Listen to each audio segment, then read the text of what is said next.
Night Owl Drafting back here on the Fantasy Savvy channel. We are in the second round. I'm going to bring up the draft board on the other side. Once again, thanks everybody for joining us tonight. The season is starting fairly soon. We're going to get as many of these live drafts as we can before the season starts. Hopefully, 3, 4 more before the season starts here. But follow the show on YouTube if you can. If you're listening on Twitch or any other channel, head over to the YouTube channel at Fantasy Savvy. Give us a follow there. We appreciate it. Tons of live drafts. We're going to have tons of good in-season content as well. We got our boy Josh in the building. Come back on the other side. We'll bring up the board. Fantasy Savvy on X. Season is almost here. Let's go.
Okay, we are back. The board is up. We are the third slot tonight. Jamar Chase and George Pickens. Obviously, we all know, a little bit of a scare for Chase today in practice. Everybody's getting the willies from that. But, he got right back up. He said he was a little bit scared. But then he knew he was okay once he could start walking again. So, a little bit of a tweak, I don't know. Maybe he's going to be held out practice a couple days. We'll have to wait and see. But it sounds like, he said he could play. Everything's good. He was just praying to God right when he fell to the ground. And, maybe that helped him out a little bit. He's good to go. It sounds like everything's fine. So, I was, kind of thinking about maybe switching it up there. But again, you only get the third spot so many times, and it's hard to pass on a talent like Jamar Chase. Obviously you could go Puka or JSN maybe if you want to, but that's the consensus pick there. If you guys are new to this, this is the NFFC 350 12-team league, playing for a $300,000 grand prize. Top 2 advance to the championship round. Then you go in a pool of many different teams, and they take your average total from weeks 1 to 14, and then you go cumulatively for weeks 15, 16, and 17, and then you play in the championship round. So you got to finish top 2, and then of course you win a league prize for first and second as well. All right, we're coming back, but you guys can check it all out on NFFC.com, playnfc.com. Tons of different types of tournaments. All right, we're back on the clock.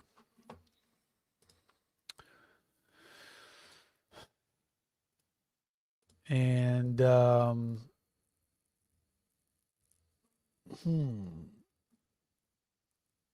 gonna go back to receiver here. And you can go many different ways. You can go with the Bengals stack with T. Higgins. You can go with Garrett Wilson. But I'm gonna go Jalen Waddle here.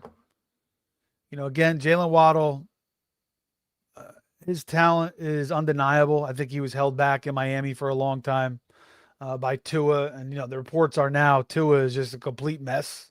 And we kind of saw that towards the end of Miami. And we've seen the practice clips. So all the reports now are that Penix is, it's kind of his job to take. He's just got to get healthy. So, now he pairs up with Sean Payton and Bo Nix in Denver.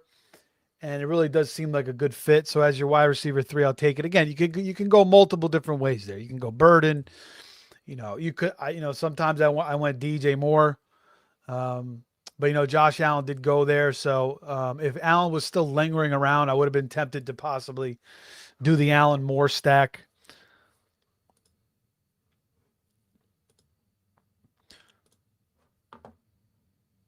But coming back up again here, and let's see if I go to let's see what I'm going to do here. Go back to receiver here, or grab a running back.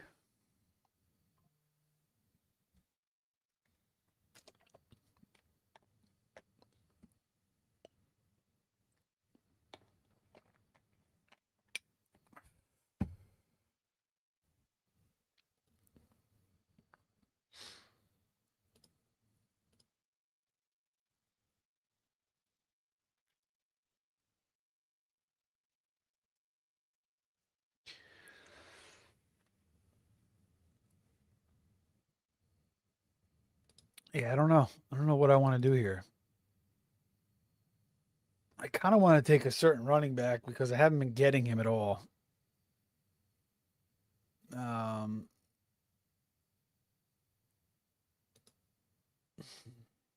Frost is taking the clock here. And he goes Javonte. So again, a lot of good picks on the board. We got T. I could still get the Bengals stack. I could go JMO. I can go Christian Watson. Kind of my preferred picks. I'm not really too into Ibuka, but he's kind of sitting there like a loaf of bread for me right there. Again, I talked about the running back that I want to kind of grab here. Man, T. Higgins is too good to pass up, though. Oh, man. Do love myself some T. Higgins. I'll tell you that.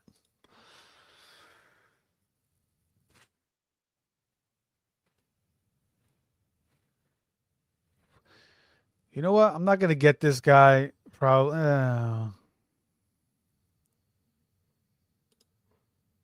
right, let's take him. I just want, I want to get this guy. I haven't been getting any of him, and I just feel like he's he's in a good offense. I'm not really worried about Kamara. Talks today of Nick Underhill, their longtime beat reporter, saying they're going to shift back more to a zone-based system, running system, and it fits the backfield more. With Kamara and ETN, they have more success in that system. So, just getting a part of another good offense, that Saints offense. Dallas offense, Bengals offense, the Broncos offense, Saints offense. So all good offenses. Again, I could have went receiver. I already have 3 of them. I do have the Bengals stack already and quite a few. Higgins was very, very tempting there. There was some other receivers that were tempting as well. But, you do so many of these and, you keep not getting certain players, and sometimes you just got to try to differentiate a little bit. Our boy Josh in the building. By the way, every Monday, him and Dan rocking a show here on the channel. They did a show last night. These guys are highly experienced NFFC drafters. A lot of knowledge dropped in these shows. Some great, terrific guests they've had. So check that out every Monday night. These guys are going to Vegas pretty soon. A couple weeks, first weekend of the NFL to do some drafts. That sounds awesome. Toothpicks holding my eyelids open. I'm here for it. Thanks, brother. Thanks for rocking with me tonight. Whenever you want to sign off, all good. He goes, are you rocking a fresh fade? Not really. I mean, I think I cut my hair maybe a week and a half ago. I cut my own hair. So, but I appreciate the compliment, brother. And then he says, tough decision with a lot of good picks on the board. Nice pick. Yeah, it is. I mean, there's a plethora of good picks there, man. So yeah, trying to fit as many of these in as we can. Last night I did some best balls. I'm just, I'm trying to, because pretty soon it's going to be a wrap. You're not going to be able to draft anymore. And then, it's a different part of the season. You do a little DFS. They still have the in-season best balls, which are cool. And then eventually when we get to the postseason, you can do the postseason drafts. But before the season. I mean, this is it, man. We got this week, um, and then we got next week, and then next week I'm going to New York. I'm going to be gone Wednesday, so I'm not really going to be able to draft. I'm doing some live drafts in New York, but I'm not going to be able to do any online drafts for really. Maybe one, but I got some home leagues that I'm doing up there in New Jersey as well. I'm actually my first ever league that I ever joined um, when I was 15. I'm going to be there to do the draft. We do it online now, but there's going to be some guys getting together doing the draft, the draft live, which is going to be cool. I haven't, I used to draft live in home leagues, but with the internet and now me moving away, I mean, it never happens anymore. So between me going into New York and then drafting even some home leagues live, it's going to be pretty cool to do that. I haven't done it in a long time. But I do miss it. I mean, it's always a good time. It's just it's just a lot more fun to draft in person than by yourself on a computer. But there's advantages to drive. You're at home. You can get a little bit more focused at home. There's definitely more distractions sometimes in a live draft, especially when you're around a bunch of goons dropping jokes left and right. Um, you know, you maybe have one too many drinks. Could be a little bit of an issue sometimes. But either way, man, at the end of the day, this is fantasy football should be fun. I know we're putting a lot of money on the line here, but I think as far as drafting, identifying talent and even doing these shows for me, it's mostly just for fun. I'm trying to just have fun with it all. First and foremost.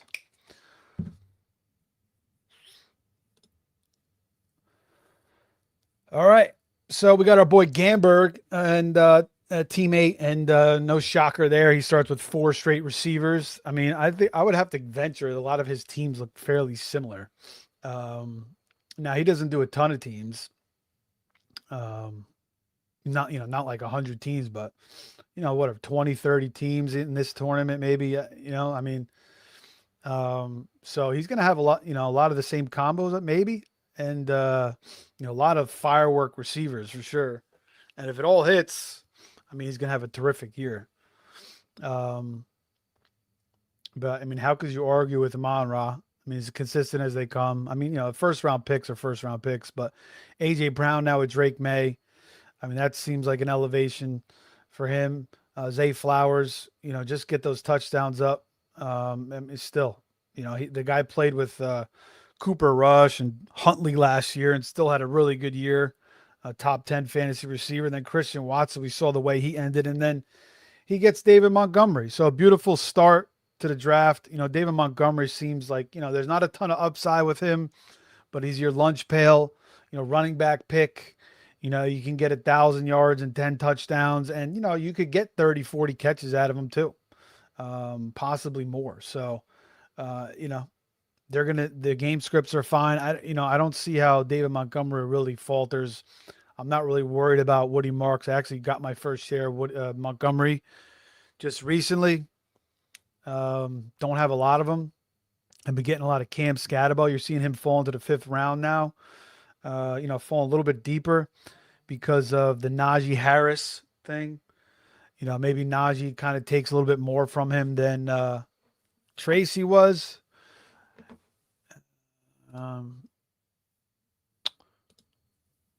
All right. Now, where am I going here? I got to say, the running backs now don't look as great to me as they did in the past. Um, in this range, I kind of used to like some of these names a little bit more. I'm kind of a little more down on these names now. Um, I don't really like the receivers here too much. This does seem like a Tyler Warren area here for me. So let's go back. Let's go back to Tyler Warren. I don't really have a lot. I mean, I was drafting him early on, and then I kind of backed off of him. So we're gonna go back to him here.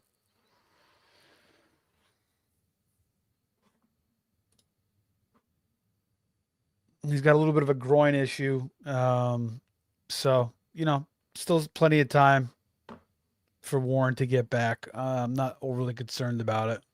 It's kind of a weird spot. The receivers aren't the strongest. There is one particular receiver that I've been drafting a ton, a little bit later actually, but he's starting to bump up a little bit. That I could have snatched up there. Who I feel like he's one of the best options on the board. And I haven't been drafting him recently because his price has got a lot higher. So maybe I'll go to him here, but I do want to get another running back as well. I don't know. We'll see. We'll see how see how we do it here.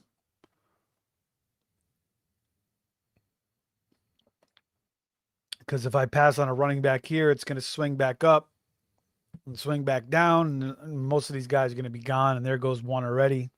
And Trevion, I don't know if I'm going to have any shares of Trevion this year, to be honest with you. Ramondre, all the reports are he's ahead of him. That could obviously change at some point.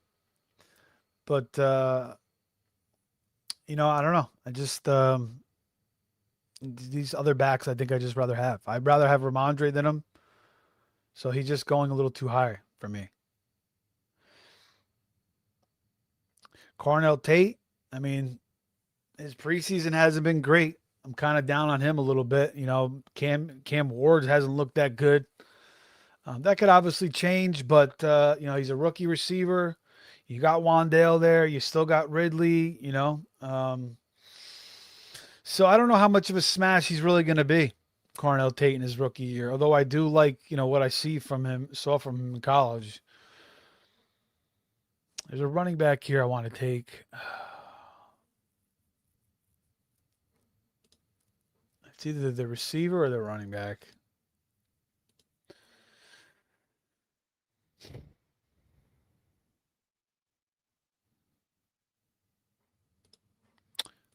I'm going to go back to the receiver here and grab Michael Wilson. And then we'll see what running backs fall back to me. And I think this draft is going to play out where I'm basically going to be sitting out on quarterback and tight end again and building that later on, as I probably will grab 2 running backs. But we'll see. We'll see what running backs fall back. I probably should have grabbed one there. You're probably going to see a ton of them go here. We'll see which one I get in the 82nd slot. I'm a guy that kind of likes to secure my backfield. I don't really feel great when I'm having to do, put a Rashad White as my 3rd running back or something of that nature, or an Aaron Jones. That never feels good to me.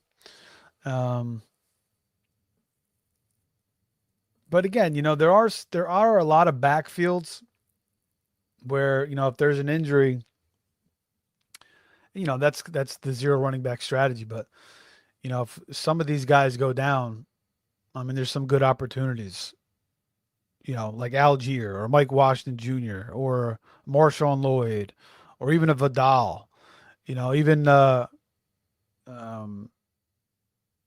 like Keaton Mitchell's already banged up. Like Vidal could be a nice pick. Katron Allen, there's a lot of good names here. Sean Tucker, and if something happens to Bucky or Gainwell, we already saw what Sean Tucker did last year, and in the starting role, he had a couple nice games.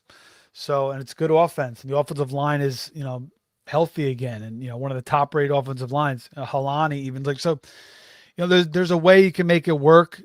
If you're building the way I'm building at running back, obviously it's not safe and cushy. It's never really comfortable. When you're kind of, building receivers and like this and, going Warren like I did. But still some good names on the board, still can make it work. I mean, RJ Harvey, I feel like he's kind of being dismissed to a point. I do like Jonah Coleman. I just, I don't know. I mean, we get it. We get so excited about these rookies. Like, I mean, last year I was in love with Brashard Smith and Jarquez Hunter, and both those guys did absolutely nothing all year. So that's what Jonah Coleman could be this year. Obviously, we know J.K. Dobbins gets hurt 10,000 times. He has vowed to stay healthy this year. But Harvey, as much as I didn't really like what I saw out of him last year, um, second year he could take a jump up. He's still a good receiving back. I hated how he played in that snow game against New England. I mean, the guy couldn't play in the snow. But again, he's from UCF. He's from down south. So I mean, but you do play in Denver. I mean, you got to learn how to run in the snow. So that is a little concerning.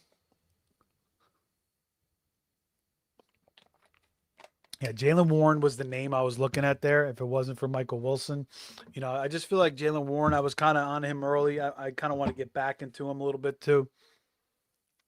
I just feel like he's going to catch a ton of passes, and I feel like he's their best running back in the backfield. I'm not a Rico guy. I think Rico's going to be involved, but I still feel like Waddle's going to be the man there catching the most passes. And we saw what Rodgers does at this point.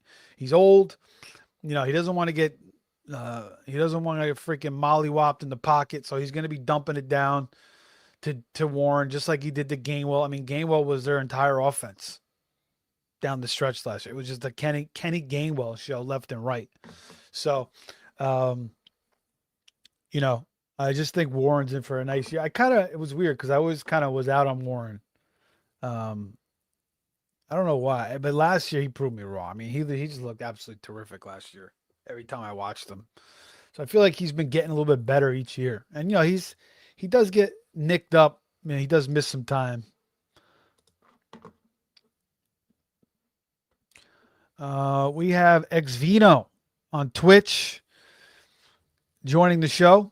It says 10-man, Burrow, Hampton, Love, Puka, Neighbors, Fannin, Montgomery, and Buka Downs rated.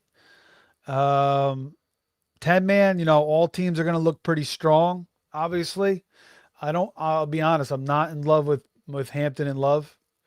I'm one, I don't know. I'm just not a big Hampton guy, but obviously the opportunity is great. With McDaniels, the offensive line already lost their center. There are some other questions about the other guy's health. So I don't know if it's going to look as good as everybody else expects it to look. I do think Vidal and Mitchell will be involved a little bit.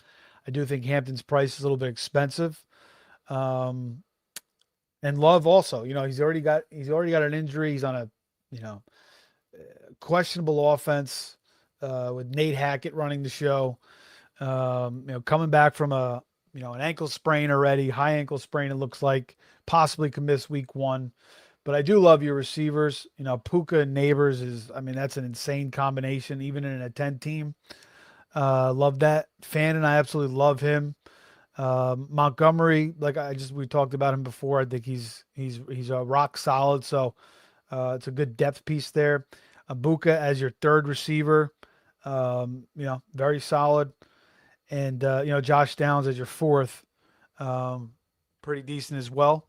And then you got Burrow to, captain that team. So 10-man, I would give it probably like a B-, maybe a B, without looking at the rest of the teams, but that's probably what I would say. I would just, your team could definitely be an A team. I mean, for sure. I would say some of those guys aren't my favorite, but like I said, Puka, Neighbors, Fannin, I love those 3. That's a no-brainer picks to me. Appreciate you, man. We got our boy Vega back, Super Saiyan back in the room. Welcome back, brother.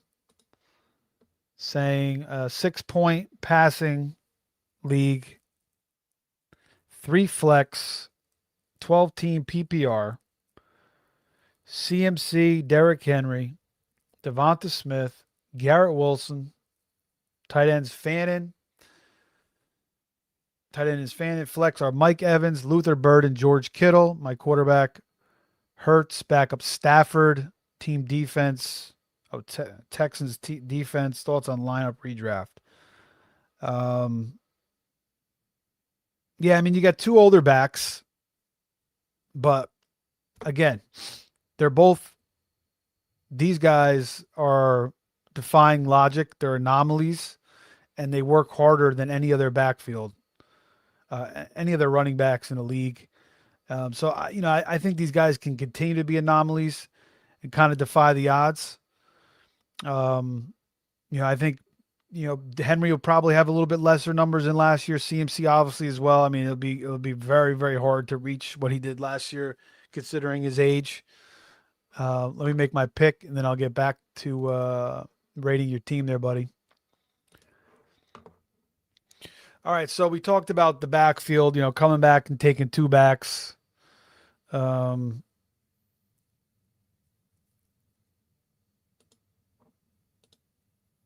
Joey Burrow is still sitting there. Wow. Josh, you still with me here, bro?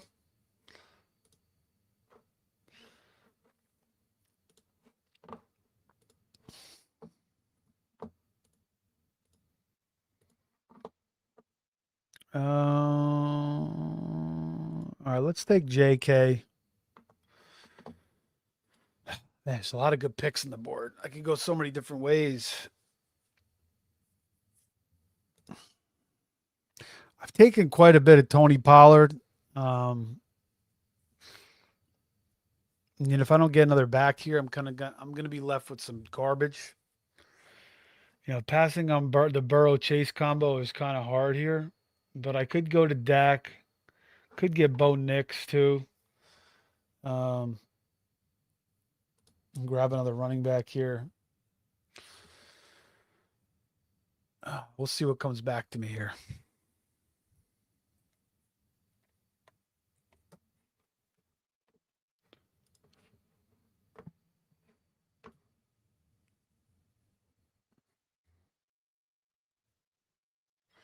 There goes Joey Burrow. So that's what I was going to ask you, Josh, if I should take Burrow there. But I kind of, when I took Dobbins, I kind of passed on him. It's fine, though.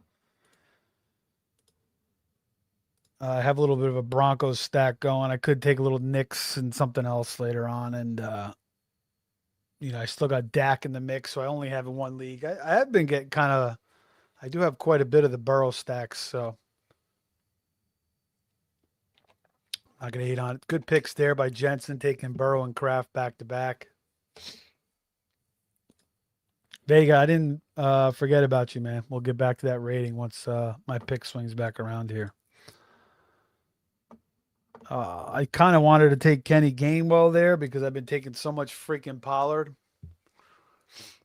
But I do want to get another starting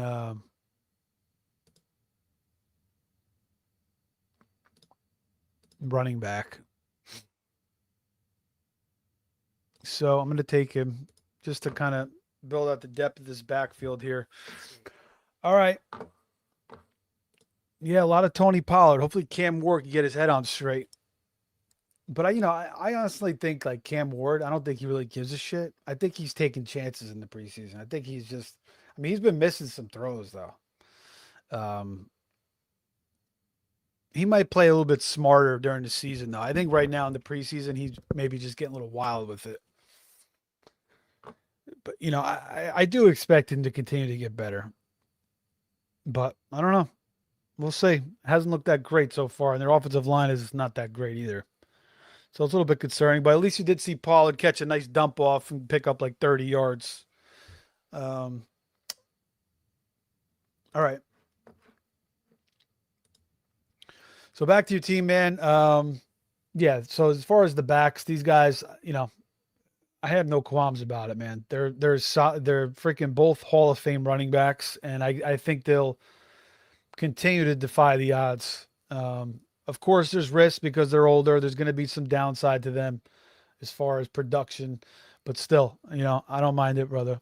And Devonta Smith, this guy is a guy I got to start drafting more because I've always loved him. He's in the number one role now. Hurts he's not the best quarterback, to make a guy like Devonta Smith really fly, but no more AJ Brown. He's the man there. And Lemon, I think, and Wicks will open up some things for him too, and then Saquon. So he's in a good offense. So yeah, I love Devonta Smith, man. He's so talented.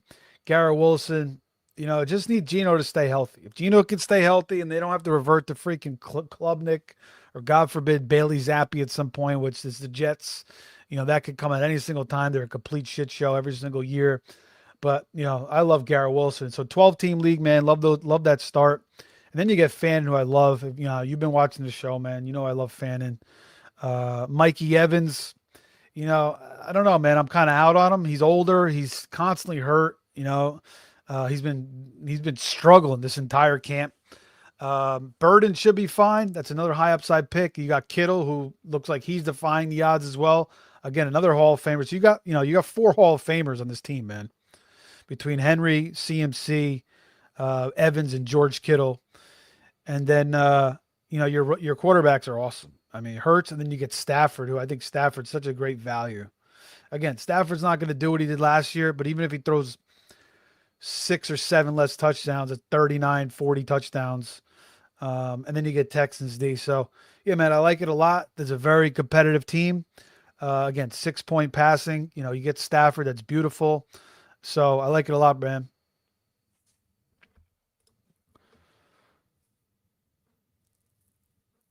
And Josh, it says, I would have passed on Burrow. You got 2 QBs for the hookups later. And that's understandable, man. I appreciate it. I know you're getting the willies about Burrow a little bit too.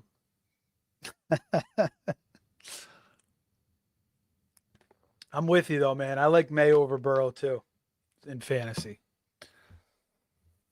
Um,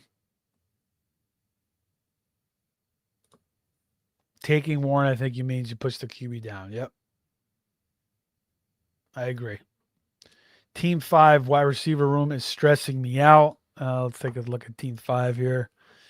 Team 5 starts with JSN, then he goes Henry.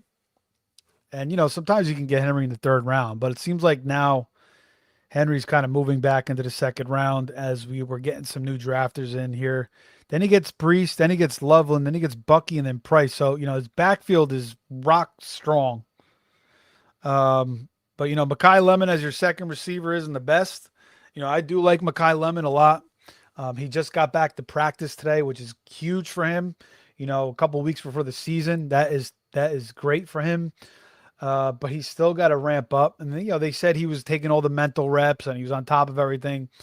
But we're gonna have to see how he builds out the rest of this receiver room right now, because I think he waited. Josh is right. He waited a little too long there to grab his second receiver. I would have liked to see him take another receiver there in the 5th round, at least, or maybe even the 6th round. Maybe not the 6th round because the receivers aren't that great at that point. But I mean, you could still get a QJ. You could still get a Wandale. Even a Pittman or a Pierce, a Godwin. So yeah, I mean, you should have grabbed one receiver there. Team 5 Papa could be, it could be a Papa, old school running backs. Wants to build out that backfield. Bucky Irving is a guy I think I'm going back into now. There are some concerns about durability with Bucky. I remember his rookie year, he was battling with injuries, but he kept making it out there. And then last year, he was good when he was out there. I mean, look at his numbers; they were great. He just couldn't stay healthy last year. And then towards the end of the year, his numbers really dwindled because they started to use Tucker on the goal line, which killed him. Every time Bucky would do something, it was like the Kenny Walker Charbonnet thing. Bucky would make a nice play, and they would get inside the 5, and all of a sudden here comes Sean Tucker. Like Bucky was getting nothing on the goal line. And honestly, that could be the case again. You never really know, but maybe they were just trying to preserve Bucky. Maybe he was just really freaking banged up. They knew the season was lost. Why are we going to force feed this guy at this point? Let's give Tucker some burn. So that could change up, but you do got Gainwell in the building. And Tucker has shown his talents, but the value is much better. Obviously, he's kind of moving up a little bit. You're in the 5th round, but last year, you had to take him in the 2nd. So I think I'm going to be back in on Bucky a little bit. Jadarian Price, I love his talent. I watched the first episode of Hard Knocks last night. I believe the 4th episode was tonight. So I'll try to catch up on that before the season starts. But, Price was kind of showcased in that first episode. And, Kubiak's out of the way. So you wonder if they're going to be able, they're going to feature Price a little bit more than they did Kenny Walker last year. And, we'll have to see about Charbonnet. I think he's a ways away. Again, he suffered that injury in February. Maybe he comes back in November. I don't know. At some point, he's got to come back sooner or later. Otherwise, he's going to have to be ruled out for the year. And who knows? He's still got a lot of work to do. He could re-aggravate something, so he's still somewhat of a risk. And Team 5 does not get into the Stribling sweepstakes, but he gets Jalen Coker, which is, it's a solid pick there. If you're gonna take a third receiver and try to get something solid, I think he made the right pick. So Stribling goes in the 9th here in this draft. Sometimes you see him go in the 7th. Casey Concepcion, he's been bumping up too. Obviously, he's been getting a ton of hype.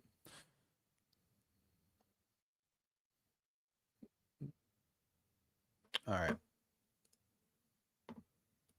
Back up here. And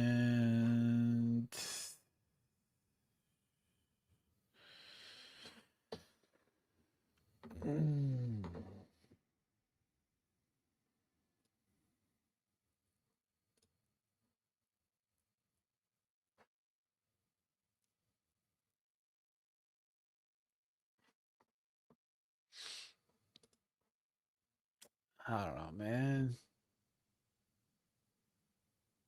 Not crazy about anything that's sitting out here right now, to be honest with you. I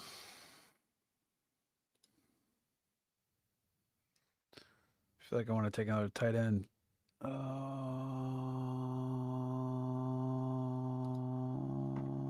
Let's take a shot on this guy because I haven't been getting much of him. I always loved him. So I want to get some more shares of him here. Isaiah Likely as my second tight end. I'm probably good at tight end with him and Warren now. Dallas Goedert's another name that I love taking there. I like him a lot this year. Obviously, had a strong season. It's finally his show after all those years sitting behind Zach Ertz. Not too worried about the rookie. Stowers, having a big presence there. It's going to be the Goddard, and you could argue Goddard over Likely there. I think it's just kind of a share thing for me there. I have a little bit more Goddard. I think I have like 2 shares of Likely in high stakes, which is crazy because I draft this guy every single year. Now he's finally getting full-time role, so I want to get him.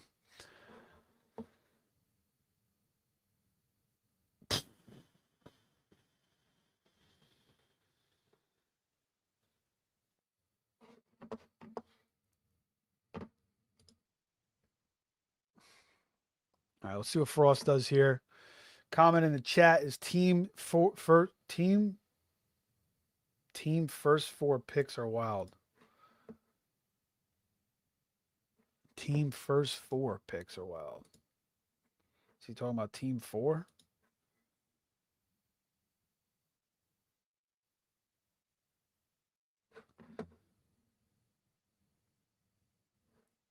He takes Kyle Monungai. We'll see if he comes back. We do not know what his deal is. He's struggling with some. Is it Jamie's boy Roshan season? Salvin Ahmed is in the mix. Man, I always liked Salvin Ahmed. He's a guy to keep an eye on, as we get close to the season. If Salvin Ahmed, who's still young, I think he's like 27, maybe 28. If he could get an opportunity in any running back that gets an opportunity in this offense is going to be successful, I think. All right, let's go Dak for the stack with Pickens. It should be a little bit of a quarterback run here. Back to the chat. Scott White says, what platform is this? This is NFFC. Check it out. Play NFFC.com, man. They got tons of different types of tournaments. And Josh answers his question there. Vega says, interesting fact. Michael Pittman average depth of target last season was 7.8. Aaron Rodgers last 2 seasons, 7.9. 8.1 sounds like it could be a match meet in heaven. Let's hope it's not a match meet and match made. But yeah, I mean, I think you've actually dropped that same nugget before, Vega. I was, Pittman, man. I mean, the guy runs a ton of curl routes. He you could throw some screens to him, some a little bit of digs. He's not a guy that's really going to go deep. But I'll tell you, Pittman's just like another lunch pail guy. He's not gonna, he's not sexy, but I think you're right. And we've talked about this on the show. Josh and I have talked about this with the other guys. It does really seem like a solid fit with him and Rodgers more so than him and DK. So even if he's running 6-yard, 7-yard curls, like you pointed out, that's what Rodgers is gonna hit. Rodgers wants to get the ball out fast. He doesn't want to get hit. So he's going to be dumping it off. So, Pittman could have 9, 10 targets, and 6, 7 catches for 50, 60, 70 yards. And the good thing about Pittman too is he's pretty good after the catch too. So he's got reliable hands. He's a big body. He's decent after the catch. So again, he's just like a lunch pail guy. He's not a guy that's going to wow you down the field, make a ton of big plays, but I just feel like he's going to be a good fit for Rodgers. So he's not the sexiest pick, but if you get him later on, if you're starting running back heavy, I think it's a solid pick. And I've never really been a Pittman guy. The one thing about Pittman too, though, he's always kind of hurt. He's always dealing with something. He's already dealing with something. But my strategy kind of is like, if you take Pittman, you could take like a Jeremy Bernard, the rookie, who, his tape's really impressive. He's like a Debo type, but he's different though. He's like a Debo type, and he's a receiver. I don't know. He's just like he breaks tackles, but he can also run routes. He can get deep down the field. So he's a guy I think that they have to utilize. They took him in the second round, Jeremy Bernard, and he's a guy that's kind of off the NFFC radar a little bit that I've been clicking on. You kind of want to find some new guys because a lot of these guys are getting steamed up, like Cyrus Allen and Marshawn Lloyd. So you want to find these new talent and kind of be a little bit different. Gamberg said, I told you it was a kindergarten ACB was a gift at 8. Yeah. I mean, very nice, man. Very nice fallout for you at 8 for sure. You could have went Brown there, Cook, but Monra is as solid as they come. Year in and year out. Talk about a warrior, guy that catches pretty much everything. And Jared Goff's favorite guy by far. Although, actually, now that I think about it, there was a tight end that I wanted to go after in this draft. I'm not going to take him, Laporta. I think I'm going to be in on Laporte a little bit more going forward because of Drew Petzig. And I just think he's going to really feature Laporta. A lot of delayed routes, a lot of screens. So I think Laporte is going to be in for a nice little year. The Lions defense, they're supposed to be in a lot of high-scoring games. So Laporta really... 9th round, I think, is an excellent value at tight end. And again, this is a guy that was the tight end 1. And, he was steamed up the year following and never really was the same. And, he's been getting a little bit banged up too. Already is banged up right now again. He might be fine by this point, but, he's got time to recover. But yeah, I think the scheme really fits him. I think he's going to be featured a little bit more so than he was last year. And again, another guy that Goff loves. Goff mostly is a short to intermediate guy. And then you get J-Mo in there too, who J-Mo, like if he was with Josh Allen or something, I feel like he'd be a first round pick. I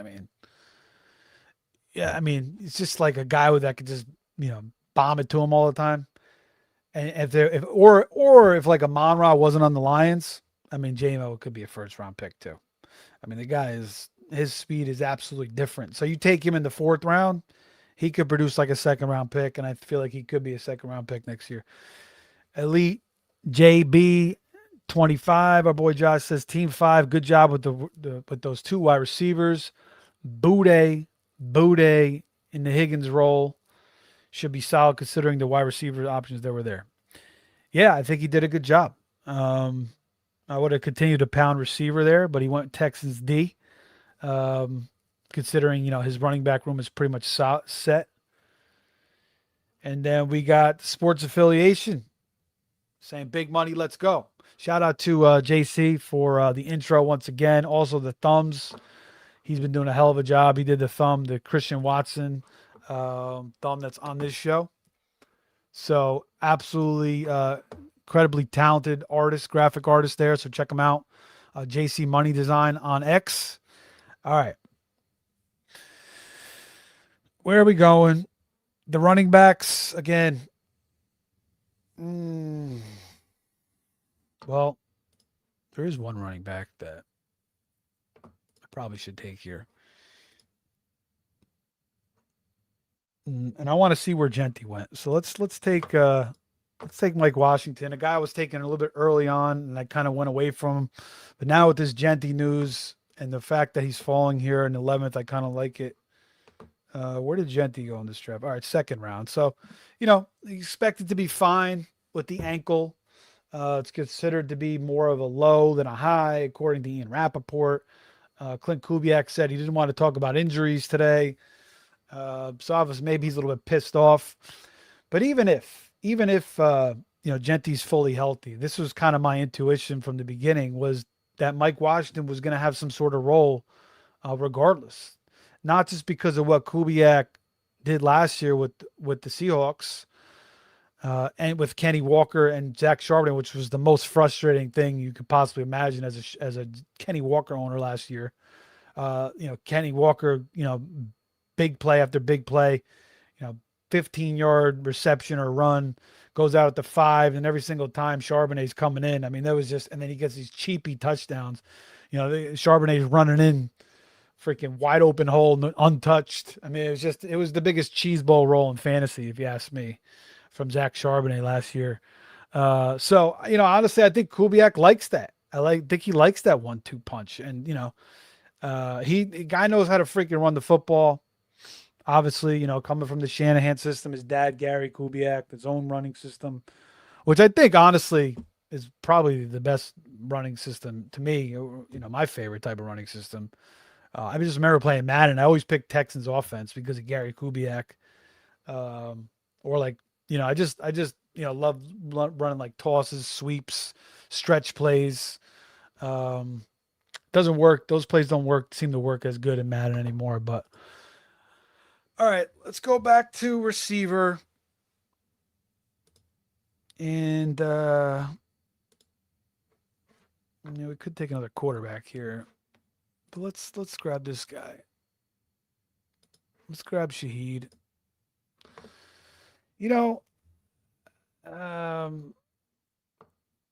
Shaheed's interesting. I love Shaheed. I've always loved Shaheed. Going back to being in a Yahoo League, which you got kick return points. This was like 4 years ago when Shaheed was kind of not even on the map. And I picked up Shaheed. Like, he helped me in my championship game because you got kick return points from him. I mean, he's different. His speed's different. It's just, you got JSN there. They're going to run the football. Cooper Kupp is still in the building. Torrey Horton, it sounds like he's got a serious injury. So that could open some things up for Shaheed. There's reports are they're going to utilize him more. I just think he's going to be a hard guy to predict and redraft. He's a better best ball pick. He's kind of more of a depth piece at receiver.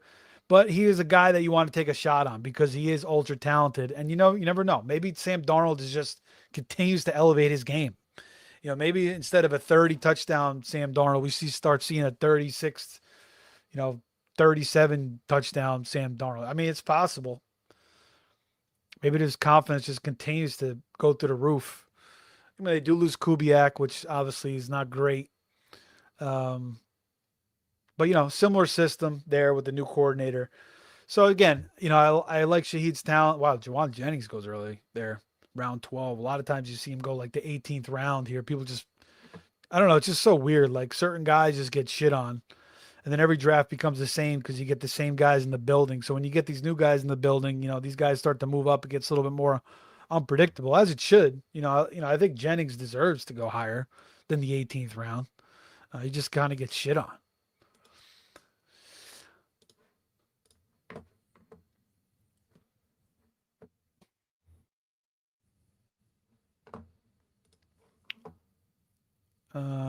And then team 5 goes Travis Hunter. Again, who else was banged up today? BTJ a little bit banged up now. So again, Travis Hunter, there's one or two injuries there. Well, who are they going to turn to at receiver? Are they going to sign somebody? No, they're going to put Travis Hunter in there more. And he's going to be like, put me in, coach. I'll play freaking 100% of the snaps. I don't give a shit. Well, even if they say, give me 80% of snaps. So I really feel like, for where I was getting Hunter in a lot of these drafts, 16th, 17th, 18th round, and now he goes in the 12th, you're kind of seeing, where he really should go, rather than like, in these earlier NFFC drafts, it just gets so repetitive that everybody kind of knows where everybody's going to go. So like, if a certain guy goes in a certain spot every single time, it just kind of stays that way. So when you bring in new people, these guys get valued a little bit more, like Jennings, like Hunter. And Hunter, again, if there's an injury or two, he's going to have a big role.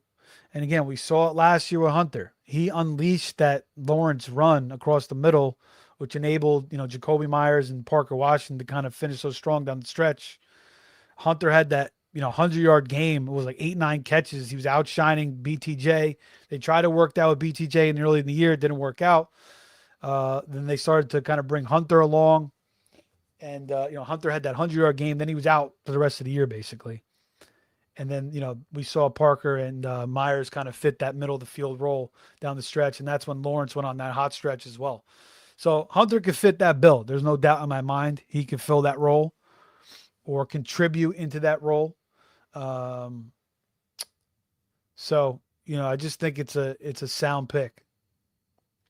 So even though he started a little rough by waiting on receiver, I kind of like the guys that he added. So, you can do it. You could start really strong at running back. Again, we would have liked if you would have went receiver a little bit earlier, but you could start strong at running back, but you just got to hit on the right receivers and take the right guys. And I think Team 5 did a pretty decent job of doing that so far. And also, too, you think about it, he's got Loveland. So that's another guy that's just going to, he's going to act like a receiver. And his backfield is, his depth is, is rock solid. And here comes the quarterback run. So there goes that Nick stack. There goes Jackson Dart for the likely stack. Even Stafford. Well, Stafford's been gone. Purdy.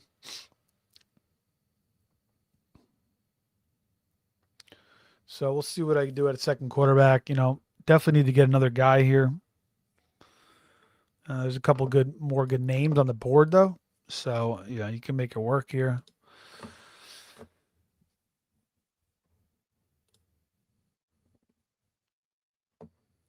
So like, going back to what Josh said, and you even hear like, Chad Schroeder say this, if you're going to take tight end and quarterback early, you kind of have to pick one or the other. Because if you do both, you got to really hit on the right guys and really have a nice draft to make it worth if you're going to go quarterback and tight end early, especially in a draft, in NFFC where you start 3 receivers and a lot of the guys take yellow. So, I'm not one afraid to shy away from it and try it every once in a while. But if you get an injury, like last year, I think I took Josh Allen and George Kittle, and Kittle was out for like the first 4 weeks or maybe 6 weeks, and it really did hurt my team.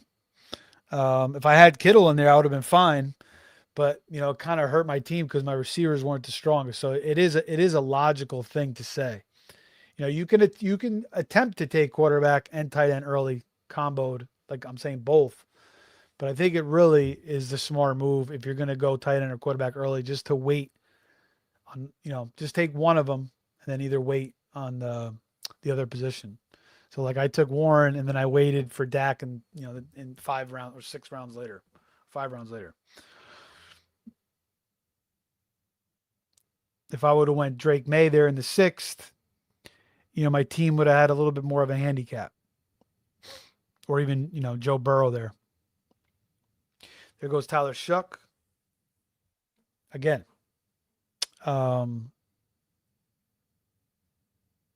That could have been another stack there with ETN.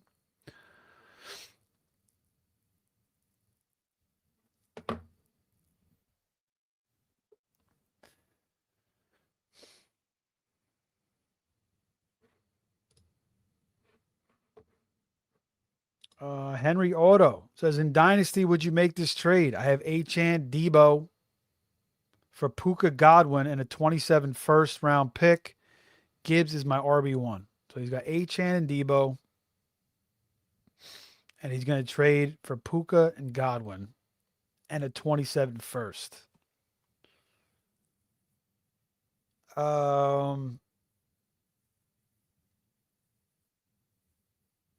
Yeah, I would definitely do it. You're getting Puka, who's young. I mean, Achane's great, but he's a running back.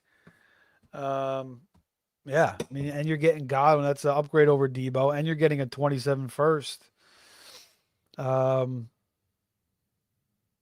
have Gibbs. I don't know what your other running backs are, but it seems to make sense on the surface. I just the fact Puka and Achane are. Puka's going earlier in drafts, as we all know, first round compared to a second round pick. Godwin's going earlier than Debo, and you're getting a 27 first on top of it. So yeah, and I would do the trade. Thanks for the question. Thanks for hopping in the show. I am on the clock. And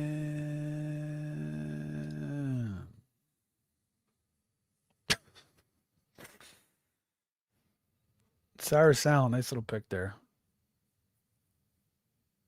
No idea what I want to do here. Oh. Should I take my first share of Aubrey, or should I go kicker or defense here?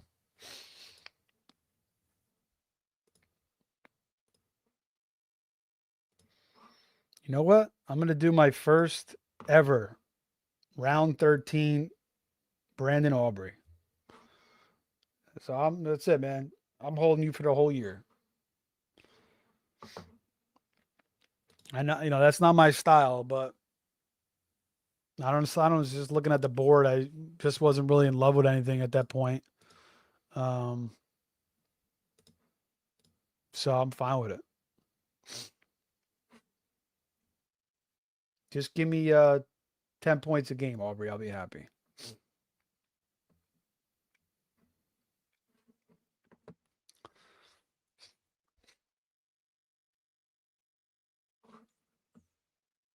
That's the first time I did that, and probably the last time I'll do that this year. But hey, we got to do at least once. The defense, I think I took Rams defense once early. There goes Rams defense there. It's kind of where they go.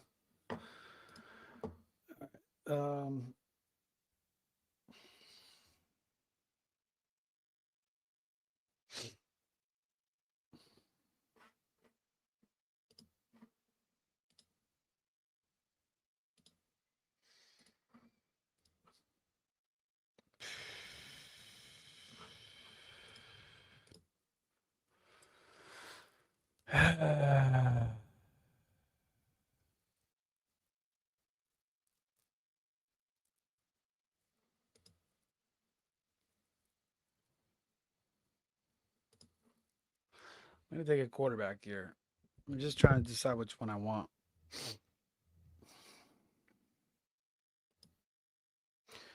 All right, I'm going to be a little bit different here and take Baker. Normally I take Malik Willis there, but I have so much Malik Willis, might as well just take Baker. Baker seems like he's kind of focused He said everybody's counting him out. Expect him to have a losing season. His offensive line looks like it's back healthy. Um, so, can't really argue with Baker. He's been a pretty good fantasy quarterback. Last year, not as good, obviously, as 2024. But again, 6-point passing touchdown league. You can play matchups with him. Could have went maybe Jordan Love. There is no stack with Baker here. I don't know if I could maybe add something on later.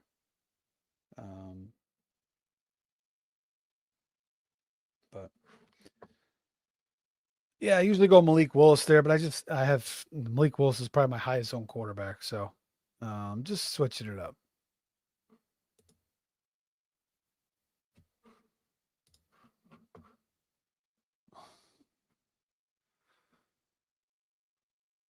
We got Graham in the building. Jay Graham. What's up, man? Welcome to the show. Says in Dynasty, I go to offer DK 107 and 108. DK 107 and 108. Two 2028 firsts and 2028 seconds. Wow. So you get 4 picks. You're getting 6 picks. 2 firsts this year, DK, and then 4 picks in 2028. Wow. It's a big package for AJ Brown. For AJ Brown. What? You getting all that for AJ Brown? Yes. I'll do it in a second. 100%. You're getting DK, a first, a 107, a 108, and 4 picks in 2028. I would 100% do that all day long. He's giving you way too much. AJ Brown's an aging receiver. He could have, 1 or 2 really good years. He could have a monster season this year, but I understand trying to win championships. And you still have, Marv, Watson, Terry, Evans, and Alec Pierce. I mean, that's a no-brainer, man. You're getting a gift there. I was surprised. There's going to be more names there. So that's a no-brainer, bro. That's a absolute. I mean, I don't know. This guy's wilding out, giving you that much. 6 picks and DK. Crazy. Guy's wilding out. It must be high on something. I don't know. Henry, back to his dynasty question. He says, my wide running backs are ass after them. I have RJ Harvey and Tyron Tree. Well, are you playing for this year or, you kind of out? Graham, I got you on that trade, man. Yep, do that 100%. That's a no-brainer.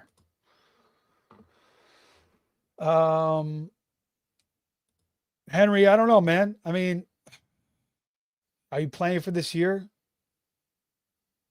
I still think it's a good trade, but yeah, your backfield gets kind of hurt there. So I think maybe keeping Achane over Puka kind of makes more sense to keep your backfield kind of steady. But if you don't think you're going to win this year, you don't really have a chance, then I think you go for Puka and then you take the first rounder next year and get yourself into running back with that and upgrade. All right. King Ziggy on Twitch says, how do you feel about London? I think London is a great player. I think he might be slightly overrated. I don't really like where he's going in these drafts. Actually back into the second round, that's pretty nice. He usually goes earlier than that. I just, the quarterback scared the shit out of me. Tua, he's, the reports on him are horrible. Penix is always freaking hurt. This rookie that they got, I mean, maybe he could come in and take over. Jack Strand. I wanted to take a deep dive on him. He's kind of got a good backstory. So, I feel like London kind of always gets hurt, but he's kind of due for a big time year. A truly big time year because he's always getting hurt or his quarterback situation is shot. So I like him where he went in this draft, back into the second round. if he's going like early second, I don't really on the turn or something, I'm not crazy about it. But if he's going to like, towards the back end of the second round, or if he drops to the third, that's no brainer for me. So that's kind of how I feel about him. I'm not really too into him this year. I'm just a little bit worried about Tua and Penix. I mean, I think Penix can kind of make him relevant. Um,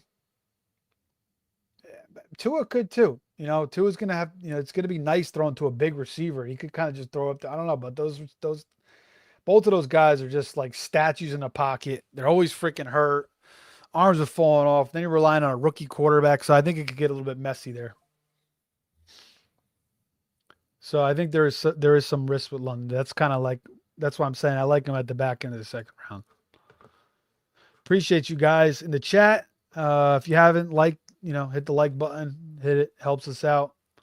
Or if you didn't, if you haven't subscribed to the show, if you're liking, the show, hit the subscribe button. Appreciate you. All right, back on the clock. Hickory dickory dock. 4 running backs. 4 receivers, 5 receivers, 2 tight ends, 2 quarterbacks.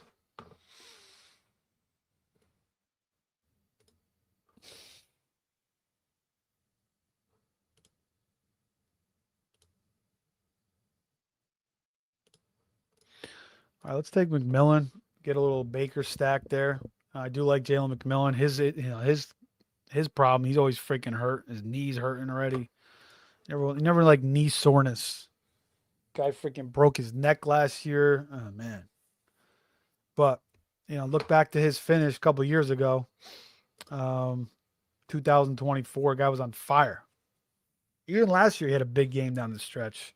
Week 17, 7 catches for $114. So it's kind of a little bit of a flyer there, a receiver. But he kind of just sits there because of his injury tag. And I think he's in a good situation. He should be the wide receiver 3. Ted Hurst is kind of looming there, but he's still at a Hurst. Godwin could get hurt. Buka's already hurt with the turf toe, could re-aggravate maybe at some point. So McMillan could have a really nice role. So I think he's a good receiver to click on here in the 15th round.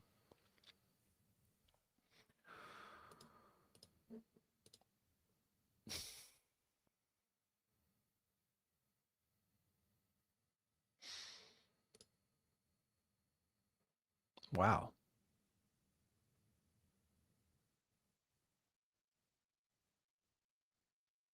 Dang, man, what do I want to do here? This is.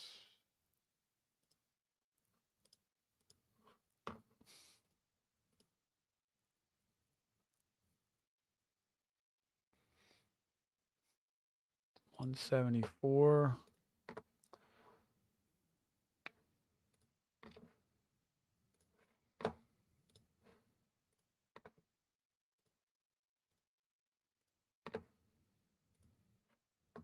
Chris Bell. So there goes Ted Hurst and Chris Bell. I'm going to take the Seahawks D.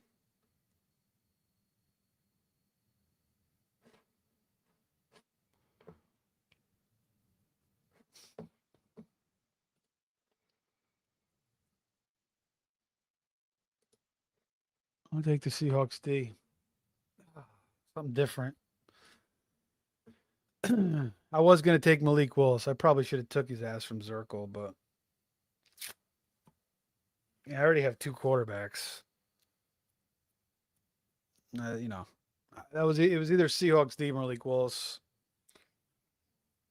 And again, I could just stream quarterbacks. I mean, stream defenses. But the fact that I took both these guys, the Cowboys and the Seahawks, one of the best kickers and one of the best defenses. I don't see why too much. I mean, anything could change. Seattle's already missing Nick Amendola, their safety. We'll see if he gets back at some point. He's a big piece in their defense. But not too much should change there. McDonald's a good D coordinator, so I'm kind of just planning on using these guys all year. But it does feel kind of dirty that I passed on my boy Malik there. Vegas says, I feel like Vikings constantly reporting on when JJ will be back says a lot about what they think about Tua.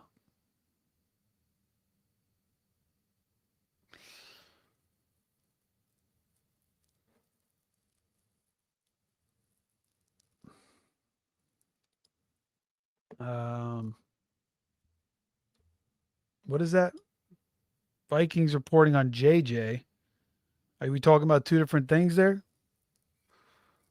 Yeah, I don't know about Tua, man. He's a hot mess.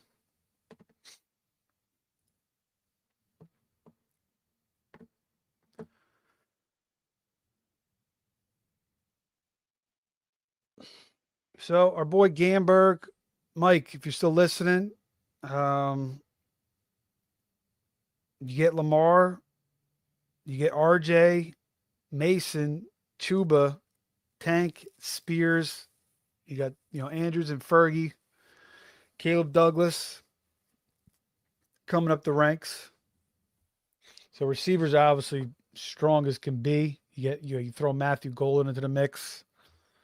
Um, Lamar could have a rebound year, obviously. The running backs, not the best, but you offset that with the receivers, and you hope to get a big year out of Andrews and a big year out of Lamar. Team 5, we talked about him. We thought he recovered pretty well. Even Pat Bryant, another good pick, even with the early running back start. Team 1 goes Gibbs, London, Garrett Wilson, then goes Love, Henderson. I probably would have skipped out on one, probably Hendo and took another receiver there. But then he gets Marv as his third. He goes Burrow, Kraft, and he gets Addison. He gets Herbert. I don't know if you need Burrow and Herbert, but again, Burrow does get hurt a lot. Gets Marshall and Lloyd in the 12th. Wicks, Washington, Hurst, all upside plays there. Um, we'll see about Wicks. With Lemon back, Washington, he could get usurped by Caleb or maybe Chris Bell possibly. I think Caleb probably is the number one receiver there. If I had to pick a receiver in Miami, Hurst is going to need an injury. Team 2 goes Bijan, Nico, DJ Moore, Javante, Brian Thomas, Tate, Sutton. Would have liked him to see maybe take one more running back there, but he gets Gainwell in the 8th, which is nice. So it's pretty good. I just don't like the receivers he took 3 in a row. Brian Thomas, I don't know. Tate, I don't know. So they're all kind of like secondhand guys. It would have been nice to get one more starting, like, high, for sure fired number 1, but he went with Javante in the 4th. You get Monungai too, who had a nice role there. His tight ends, I'm not crazy about Kelsey and Ferguson. Mahomes and Murray, we'll see. I don't know.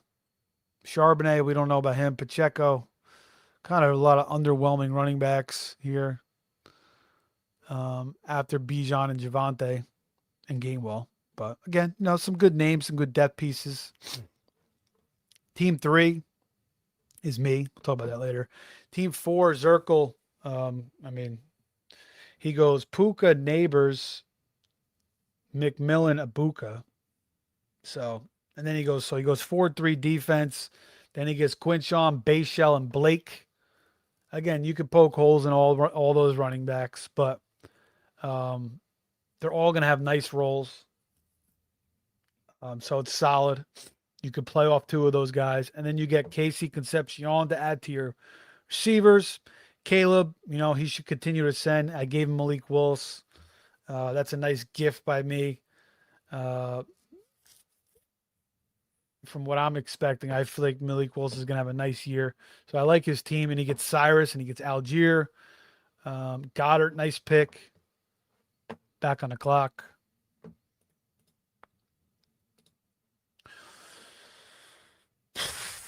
Four reserve spots left.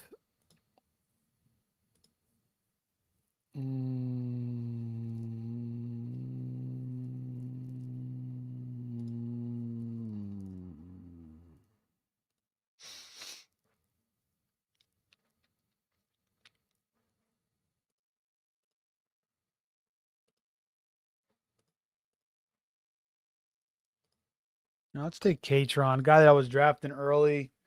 Rashad White's got an injury. JCM's got a little bit of an injury. These guys aren't the most talented running backs in the world, to be honest with you. You know, and Katron's a rookie coming out of Penn State. Um, and he could, he's got the NFL size. He could be a grinder. So he could have a nice role in this offense. Obviously, losing Tunzel is the big thing. So I was in on Katron early, then I kind of fell back on him. So I want to go kind of back into him again. Get my fifth running back there. And I got 3 more reserve spots because I already got my kicker and my defense, which is very different for me. Usually my last 2 picks are kicker and defense almost every single time. I'm good at tight end with Warren and Likely. I got 2 good 6-point passing touchdown quarterbacks in Dak and Baker that I could play matchups with.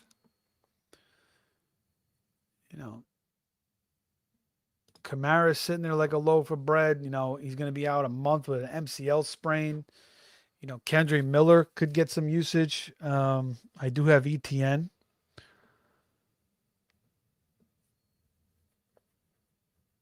So, Kamara would probably be the safer pick. Bet on him getting healthy at some point. But Kendre Miller is interesting.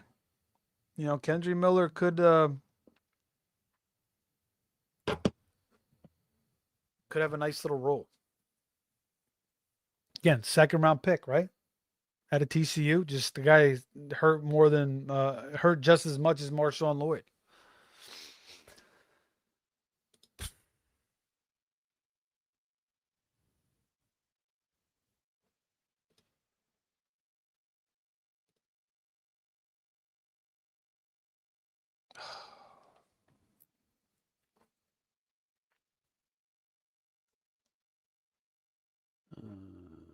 I'm going to go back to Jeremy Bernard again.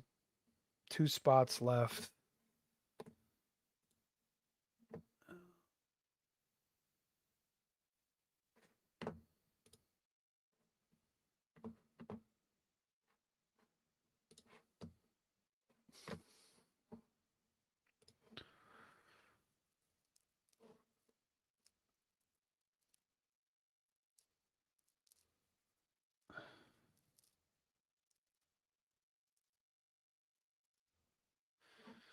There goes Sean Tucker. He's a good late round pick too. It's something I could have did there as well, considering I have this Bucks, little Bucks stack. Not really a Bucks. I mean, a little bit. It would have gave me a little bit more of a Buck stack there.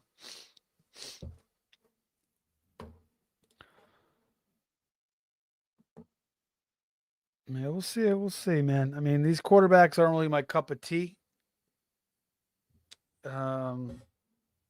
Dak, it's like one good year, one bad year, one good year, one bad year. I mean, he's always, and his bad years are usually because he's getting hurt.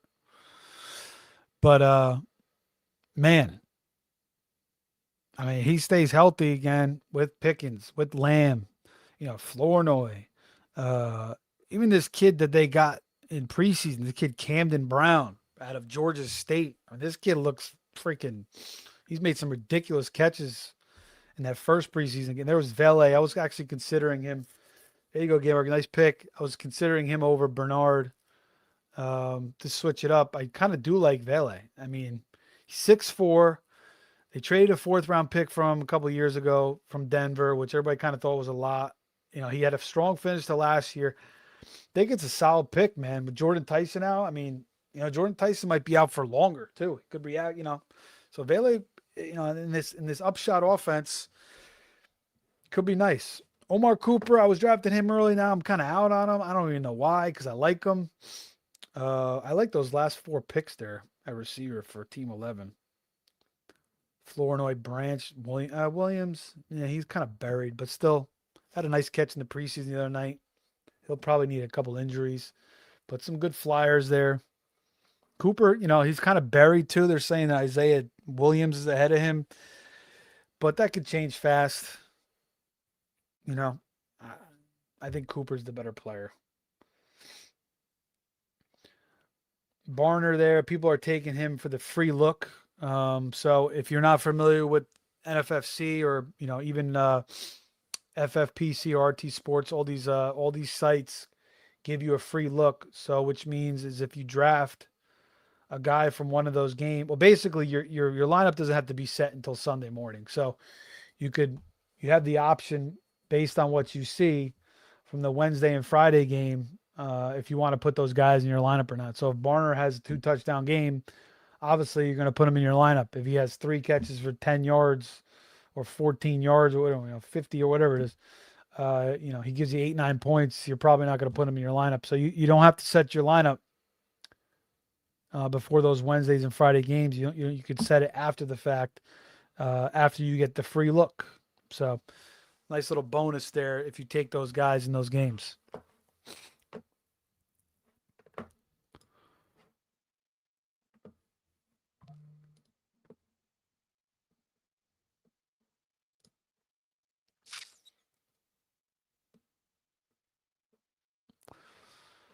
All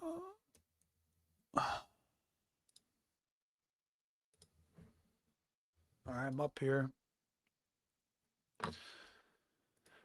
We got 1, 2, 3, 4, 5, 6, 7 receivers, 5 running backs, 2 tight ends, 2 quarterbacks.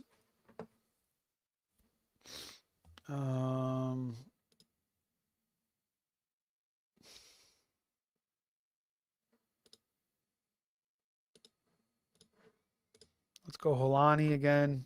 Holani's going to have a role. I don't know why he kind of sits there in the back of these drafts. I guess Emmanuel Wilson, but Holani's kind of different. He's just a different type of player. So, I mean, he really sounds like he's going to have a nice role to start the year, or for at least the first couple of months while Charbonnet's out. So I kind of feel like he's a pretty sound pick later on. You could maybe throw in Pirine there. I don't know. James Conner. I mean, if he ends up in a good situation, Isaiah Davis, Brees a little bit banged up. LaQuinn Allen, he could possibly have a role. Bashard Smith, Jarquez Hunter. These are guys that nobody's drafting. Jarquez Hunter is one injury away from having a nice freaking role. I mean, he was one of the most drafted rookies last year.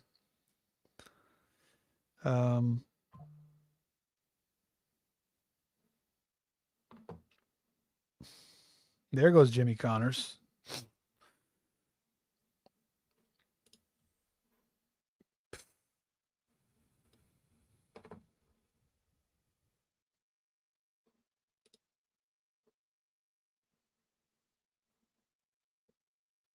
I kind of want to take something that I never take here and hope for the best.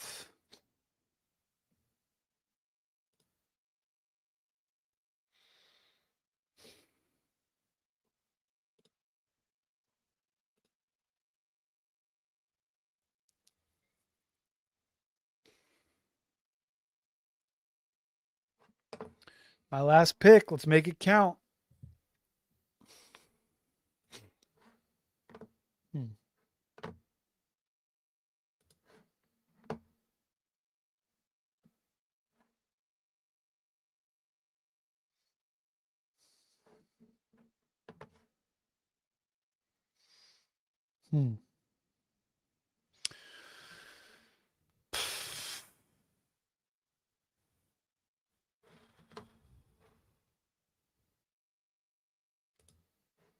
All right, let's take Jarquez. Again, something happens to Corum, something happens to Kyron.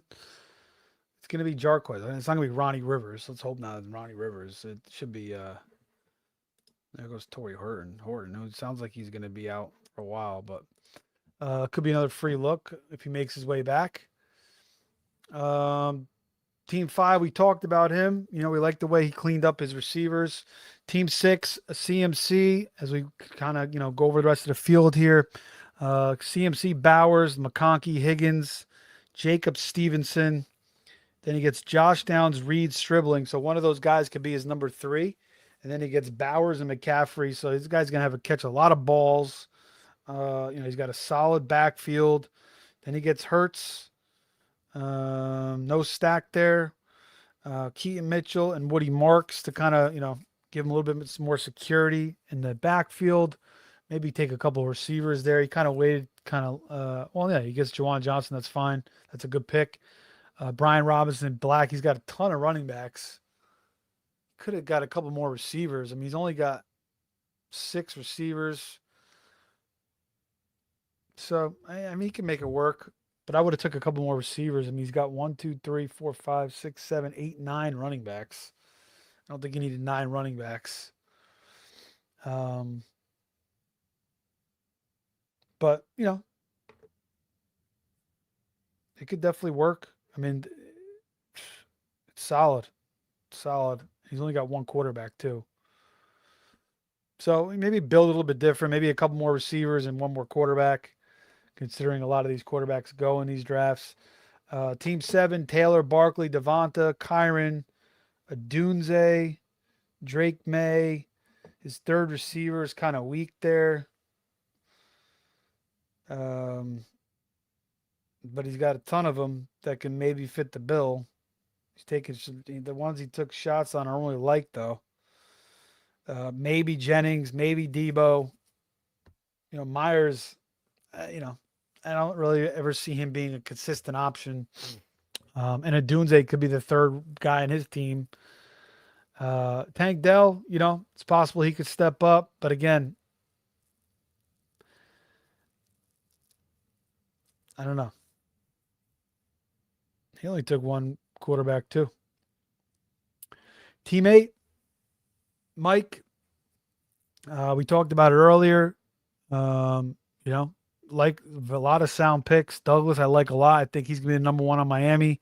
Vele could have a nice role, so that's a solid late-round pick. Claiborne, if there's an injury to Aaron Jones, like there usually is. Even Mason is, he's always getting hurt too. So I think Claiborne's a pretty sound pick. Although that kid, Xavier Smith, I think he played some snaps for them last year. He could have a little bit of a role. Nobody's really talking about him. But obviously good draft, Mike. And Team 9, Chase, Kenny Walker, Rice, McLaurin, Burden, Brooks, Pittman, very solid. I think Team 9 did a heck of a job. 3 really strong running backs, 4 solid picks, a receiver there. He gets Fannin, who I love. He gets Daniel, Shuck. I don't think you need to take Love, but I'm not going to hate on it. If Daniels gets hurt or something, or maybe Shuck doesn't turn out the way, and maybe Love goes off. So then he gets a Kalanko and Dulcich. So yeah, I think he did a nice job with his team. Team 9 is one of my favorite teams there. Team 10, Jefferson, Lamb, Olave, Evans, Scat, Warren, Wandale. Wandale's a guy I definitely want to get more of. I have no freaking Wandale. I love Wandale coming out of Kentucky. And then he tore his ACL, and then he kind of wasn't the same. And it seems like he's gearing back up again. He could be the number 1 guy there in Tennessee, considering their offensive line is not looking so hot. And he's the veteran in the building. Ridley's a veteran too. I just think Ridley's, it's Wandale. It's either Wandale or Tate, and I'm kind of leaning it might be Wandale more than Tate now. Where I was thinking it was going to be Tate, but that could change. Maybe it takes a little while for Tate to kind of get going in the NFL, and also for Ward to kind of warm up. So that could change. I'm not totally out on Tate. If you can get him as your, what Team 2 did as your wide receiver 4, I'm not going to hate on it, but I do like some of the running backs better. I'd rather have Tootin, Price, Stevenson, Brooks, Warren over him for sure, 100%. I think they're much more secure picks. Even QJ and Godwin, I think, could be more secure, or Sutton. Where I was a little bit higher on Tate, I'm kind of a little bit off of him now. But I still, again, I think he could turn up in the second half of the year. But anyway, Team 10, solid job with the receivers, the running back, the third and fourth running backs, not terrible. I mean, Crosby's going to have a nice role, but Jones is the main starter. I like the fact that he took Jones for that security. Then he gets 2 really good quarterbacks. Schultz behind Kittle isn't bad. He's pretty solid. And even gets Najee too. I think I want to start to dive in a little Najee. Gets a little Keenan Allen, a little Field. So I think he did a pretty good job. Team 9 and Team 10 both did good jobs. Team 11, Cook, Genti takes the early Allen in the third round, which, I kind of prefer Allen in the fourth. But honestly, he's not really leaving the third round too many times now as we're getting a lot of these newer drafters in. So I think, we're getting more of Allen's true value. Because honestly, Allen could be the type of quarterback that could be worth a second round pick. I mean, if he really starts to go nuts passing the football. But really, third round pick, in this format, I think is probably fair. It's just, there's so many good picks on the board. It's hard to click on them because you're passing up on so many good names. That's why I kind of like them more in the fourth. Even the fourth's kind of tough sometimes because you're still passing up on good names. But you're just getting that secure pick. You just know what you're going to get, you know? Whereas sometimes, even the third or fourth round, there's some landmines there. So you're with him and McBride, you just know what you're going to get. So you get that security pick. It's a safe insurance pick. And Allen's going to elevate your team every single week. Genti, he goes in out and on early in the second round, despite the the injury talk, possibly maybe misses week one. He doesn't get a chance to take Mike Washington because I take Mike Washington 11th. We'll get to my team last. But then he goes Jamo, Parker, Quentin Pierce. So I like what he did there, even though he didn't start with a receiver in the first three rounds. I thought he cleaned it up pretty well with those four receivers. And then he goes Rico, which I don't really like. Kincaid for the Allen stack. That's solid. And then he gets Shakir and Tyson. So again, gets another stack with Shakir like that. Tyson, he can kind of wait on him, second half of the year. That's solid. Trey Harris is another good pick. And then I like what he did down here too with Flournoy, Branch, Williams, Cooper. A lot of good flyer picks. I don't like Gadsden though. I think he's not going to do much, especially in the beginning of the year. Maybe some injuries open up some things for him. But I think Njoku and Kohler are kind of going to be thorns. And then you got to deal with McConkey. You got to deal with the running game. You got to deal with QJ. You got to deal with Trey Harris. So I don't really like the Gadsden pick. And then even Kincaid's a little bit of a question mark, but I understand the stack. I would have liked to get a little bit more of a firm tight end. I've taken Gadsden a few times just to, with Herbert to stack them up. But I don't feel great about it. I think I have like one or two shares. But I do like what he did. He's only got 3 running backs though. That doesn't make any sense to me. Okay, now I'm looking at this. So he needs more running back. You can't just go to the season with 3 running backs, bro. I mean, I understand you got Cook and Genti, but Genti's got an injury concern. So, 10 receivers, bro. 11 receivers. 4, 5, 6, 7. Yeah, you got too many receivers. I mean, if you have Allen, you don't really need to take Goff. You could literally just run with one quarterback like these other teams did. And then you got to get more than 3 running backs. You got to at least take 2 more. The very least 1 more. So, if something happens to one of your running backs, you're really going to have to hit, you're going to have to drop a ton to secure some fab picks. I mean, you could still make it work. It's just that the way you built it wasn't really sound.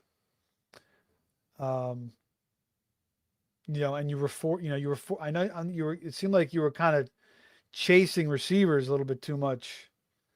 So, some holes there, man. Like what Team 9 and Team 10 did. Team 11, again, I think it could work if he hits on some key running backs and fab, but you can't just have 3 running backs. And then Team 12, Hampton, Achane, McBride. Again, we talked about McBride as solid as they come. Swift. So he doesn't start with a receiver either through the first 4 rounds. But again, McBride's like a receiver. Did you have to go Swift there? No, I would have went receiver. But you put Swift in your flex, and he's gonna get you kind of know what you're gonna get out of Swift. He's gonna be solid in that system, and he's the number 1 guy there. And then you get Adams, Godwin, Metcalf, Diggs, Dobbs. So, Adams, I like him. Not as my number 1, but the reports are he's in great shape. The connection's even better with Stafford, which even makes sense. Obviously makes sense because it's his first year with Stafford. So, Adams is kind of being undervalued this year. Godwin's older though. There's some questions on him. Metcalf didn't rock off with Rodgers last year. We talked about him and Pittman this year with Rodgers being a better fit. Diggs, he might be good for 4 or 5 weeks. Dobbs is kind of buried there. Who knows? Maybe Kyle Williams steps up. You got to deal with AJ Brown. But it's not, it's not a bad pick. It's just, your receivers are. I think you waited a little. It would have been nice if you took one in the fourth round there. But I feel like you could still make it work. Your quarterbacks are solid in Stafford and Knicks. You get another decent pick in Rodriguez. Tracy, I don't even know anymore with freaking, Najee Harris in town. He missed a block, then he fumbled. So I think Tracy should be going down draft boards even further at this point. But it's still not a terrible pick. I mean, I'm not going to hate on it too much. Cooper Kupp, what is he really going to do for you at this point? I mean, he's just like a mentor. I mean, we've seen it in Hard Knocks. He's like in the mentor role at this point.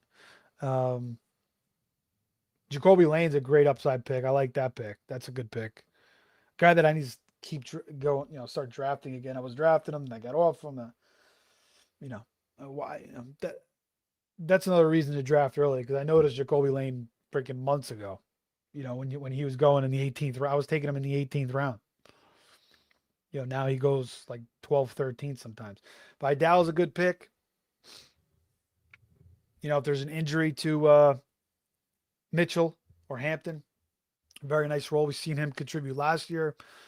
So, again, Team 11 and Team 12, the builds weren't really sound. Team 9 and Team 10 did a good job. And obviously Gamberg, veteran of the game, always has a sound build. And that's pretty much it. Let's talk about my team, then we'll get out of here. So I start Chase, Pickens, Waddle. I love, Chase obviously with the scare, but he's fine. Pickens, the one concern about Pickens is he doesn't get the contract. Maybe he gets a little jealous. He's kind of a little bit head case. But I don't know, man. He seems pretty damn focused. He seems like he's having a lot of fun in Dallas. He's out of Pittsburgh. He doesn't have to deal with Artie Smith anymore, running one freaking, a bunch of lame quarterbacks throwing the ball. So, again, he could take the jump over CD this year.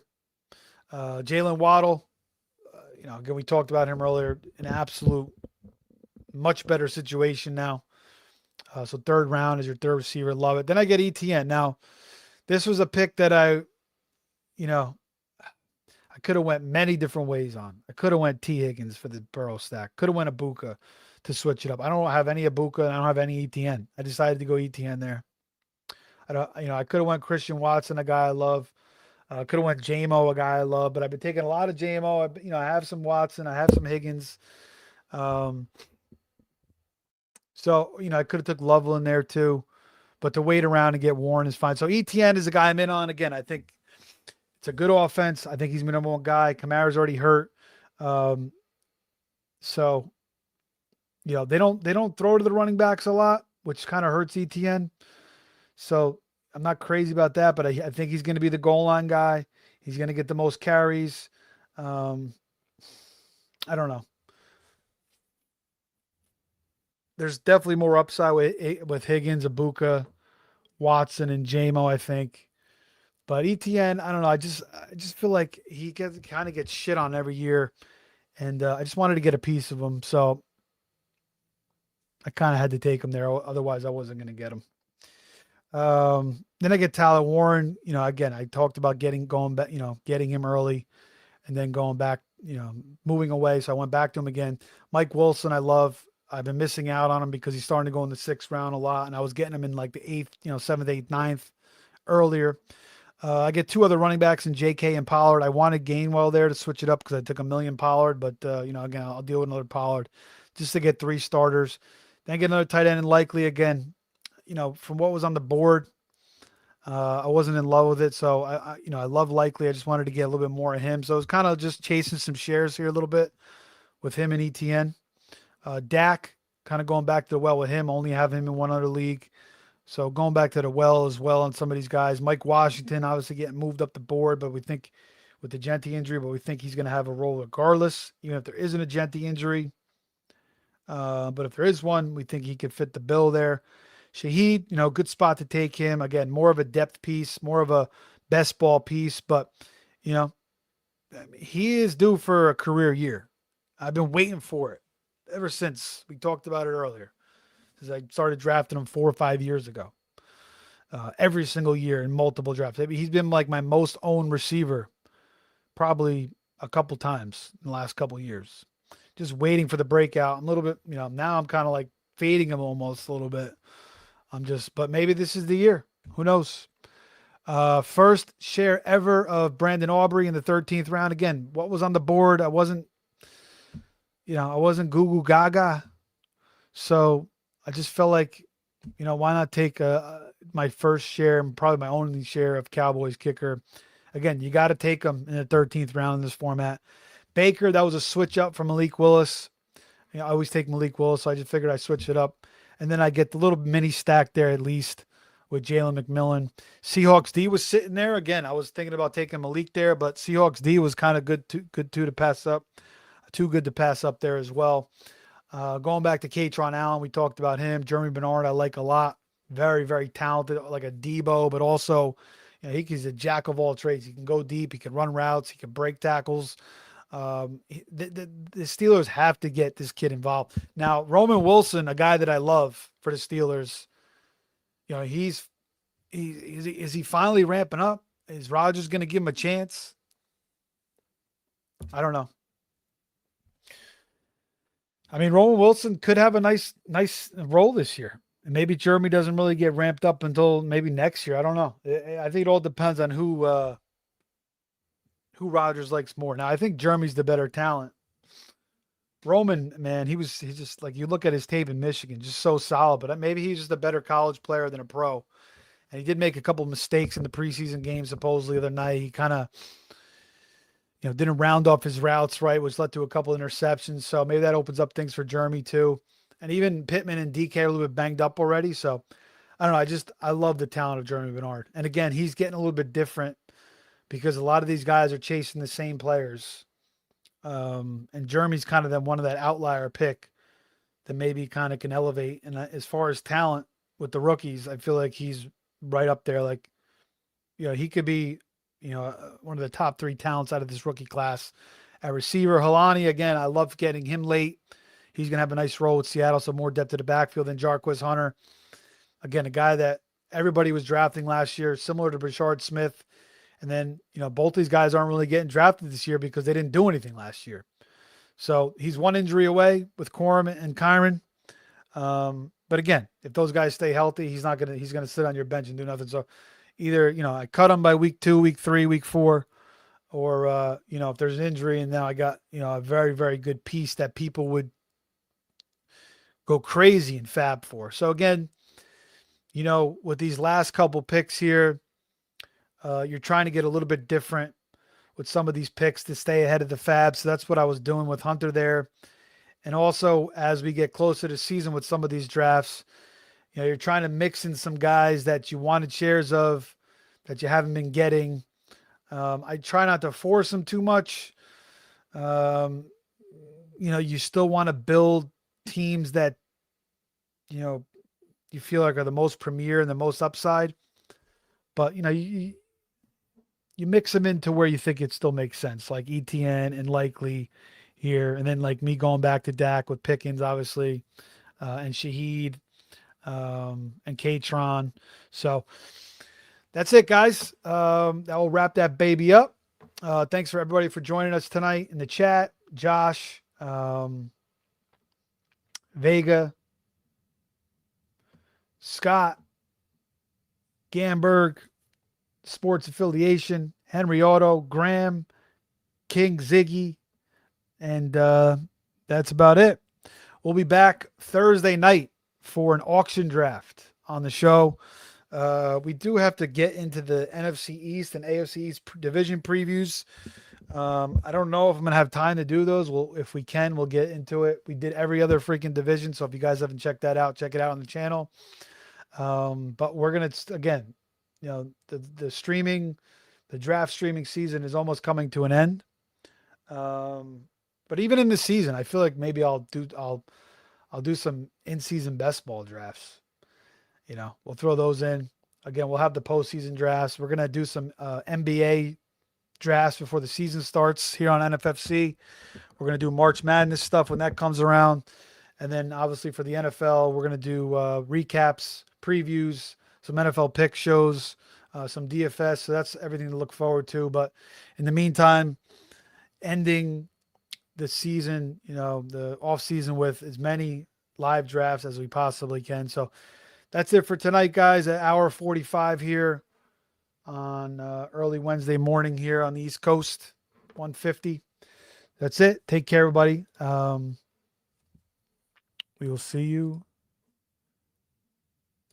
soon.